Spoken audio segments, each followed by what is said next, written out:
Chapter 5. Is this a good market? Please don't ask. Selama Peter Lynch menjadi manajer investasi, banyak orang yang bertanya ke dia, kapan pasar saham akan bullish, apakah ekonomi sedang bagus, apakah saham ABC bagus, apa suku bunga akan naik, kapan bear market datang. Peter Lynch bilang kalau dia tidak bisa memprediksi ekonomi dan pasar saham. Yang dia tahu adalah pasar saham selalu turun ketika dia dapat promosi naik jabatan. Peter juga bilang, yang dia tahu pasti adalah saham yang dia beli selalu turun harga sahamnya beberapa hari setelah dia beli. Tidak ada satu orang pun di dunia ini yang bisa memprediksi ekonomi dan pasar saham secara akurat, termasuk para ekonom yang punya gelar PhD.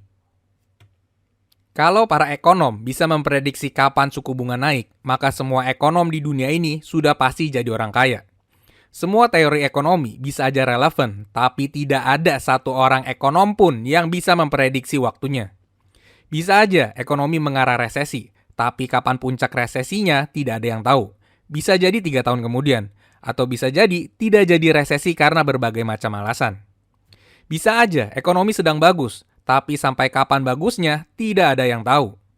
Kalau profesional ekonom dan dukun ramal sakti aja tidak bisa memprediksi ekonomi dan pasar saham secara akurat, ngapain juga kita orang biasa pusingin dan ikutan memprediksi ekonomi dan pasar saham? Ngapain juga kita buang waktu dan capek-capekin otak mikirin ekonomi?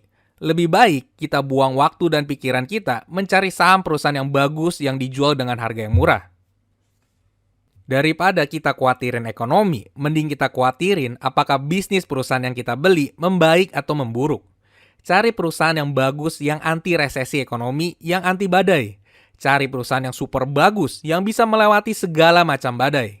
Dan ketika badai sudah berlalu, perusahaan yang kita beli bisa langsung melaju dengan cepat. Well, thank you banget sudah menjadi member channel ini. Sampai jumpa di video berikutnya. Cheers guys!